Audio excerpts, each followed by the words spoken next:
Hi, before I begin today's video, I'm going to give a shout out to a Black BookTuber, and today's shout out is to Hayden Books. Definitely go check out her channel. She has close to 200 subscribers, so let's try to get her to 200. She recently just came back to YouTube not too long ago. She's also has recently just did her first reading vlog, so you can definitely check out that on her channel. And I will be placing links to all her social media and her channel down in the description box below, so definitely go check out Hayden Books channel.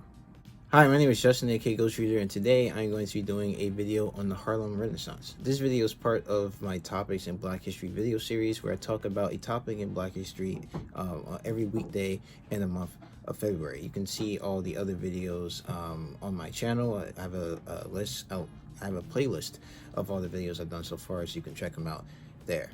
So last week I talked about Harlem, gave a little bit of history about things that have happened in Harlem, but I did not really talk about the Harlem Renaissance, and that's going to be the topic, of course, of today's video. I'm going to talk about the Harlem Renaissance, how it started, what it was, and its impact on the African American community and the United States as a whole. Now, the Harlem Renaissance has had many different names, the Harlem Renaissance, of course, being one, the New Negro Movement, the New Negro Renaissance, or the Negro Renaissance, just to name a couple. Now, most people, when they think of the Harlem Renaissance, think of it mainly as a literary movement with the likes of Langston Hughes, or Hurston, Countee Cullen, and others. However, it wasn't just a literary movement. It was also in the visual arts and also in theater as well. Now, the literary phase of the Harlem Renaissance started in 1924 at the Civic Club dinner that was held in honor of Jessie Fawcett, who had just published a novel. At this dinner, which was supposed to start as just a small thing, but then grew to over 100 people, included people from publishing, both black and white, black intellectuals such as W.E.D. Du Bois. So after dinner was over, a editor for the magazine, The Survey Graphic, came together, spoke to some of the writers and speakers that had been there, and decided that he wanted to devote a whole issue of the magazine to the literary movement that was going on in Harlem at the time. When Survey Graphic eventually published the issue, it was a hit, and it was actually expanded further and made into a book form edited by Alain Locke, known as the New Negro. Now, for the musical arts, theater, entertainment part of the Harlem Renaissance, the beginning of that happened 3 years earlier in 1921 with the premiere of Shuffle Along.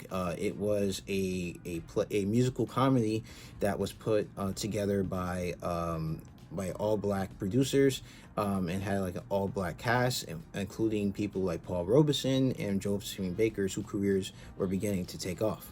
The play eventually went on to have 474 performances, was very popular, and was one of the first plays to bring jazz to Broadway. In the aftermath of the play, 9 other black plays all produced by blacks soon follow, and even whites began producing plays that mimicked the musical plays that blacks were putting on.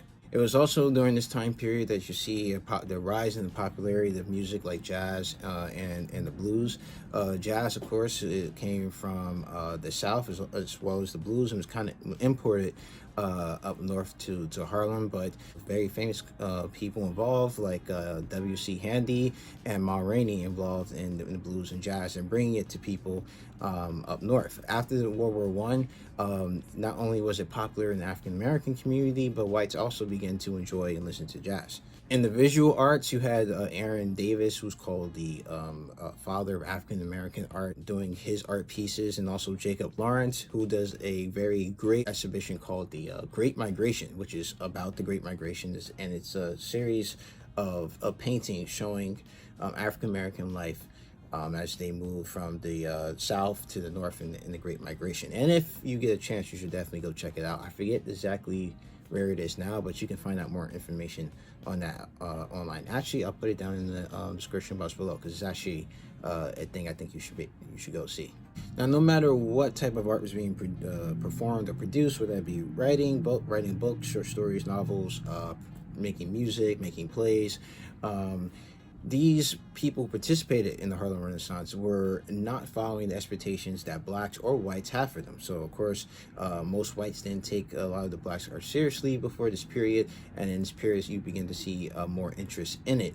African Americans thought that perhaps that some of the people who were, say, and you'll see a lot of this criticism in the literary arts, that they were airing out dirty laundry, and perhaps that what they were writing would just feed into the negative stereotypes that whites already had about them. However, people like Langston Hughes said that they should have the freedom to show black life however they wanted, no matter what people thought or what the expectation should be. So there was kind of this like battle over whether you should write whatever you want and express yourself however you want, versus, well, we should, since all, like W.E. Du Bois said, all art at least is like propaganda, and so maybe we should just show like the good side. So you kind of have this tension there between showing like life and reality for African American and showing like a kind of sanitized version, so that, you know, white people won't pick up on stuff and then use that to stereotype blacks. Now, some things began to arise in the art produced by the Harlem Renaissance.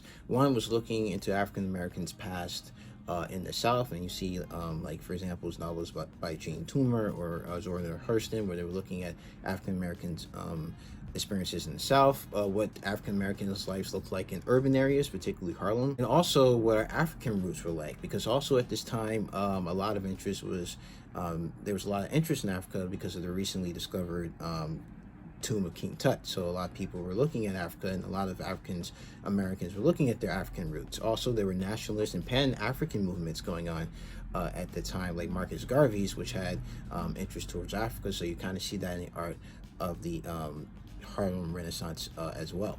And like I said, at this time, like, whites began to take African American art more seriously. So, for example, you see books being published not just by black publishing companies, but black authors also getting deals with white publishing companies, and also the same with in music, starting out with black-owned studios and then moving to the bigger, more mainstream studios like Paramount and Columbia. So their art was being pushed to a wider audience, both white and black. And this was also true for the entertainment industry as well. The clubs in Harlem were visited by both whites and blacks. And then, of course, there was the famous Cotton Club, which exclusively served white Americans.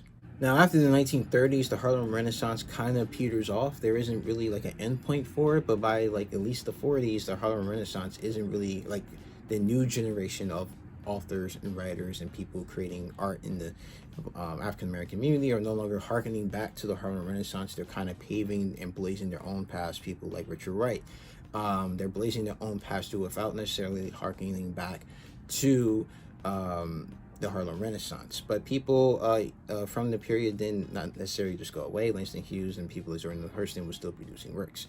And the Harlem Renaissance, even though it may have petered away, is still studied today because the legacy and influence of the Harlem Renaissance is still felt today. Like, we all know about or have heard about the Harlem Renaissance. We can see its influence on our culture today. We still read books from that period. Like I said, a lot of the music, the jazz and the blues, got very popular at that time and introduced that form of music to a lot of folks. And the influence of that music on other forms of music is still being, we still see that today. And these literary writers gave the next generation of up-and-coming writers and artists in the music, and also in like sculpture and paintings, a base from which to base their own success. So we have a lot to thank the Harlem Renaissance for, and the Harlem Renaissance, I believe, is still a period that needs to be looked back and studied and looked at a lot more, because we can learn a lot from them and continue to push their legacy going forward. If you like this video, please hit the like button. If you want to see more videos from me, please subscribe. You can follow me on Twitter at GhostReads28, on Instagram at Justin the Ghost Reader, and also on Goodreads. The link to that's down in the description box below. So as always, keep reading.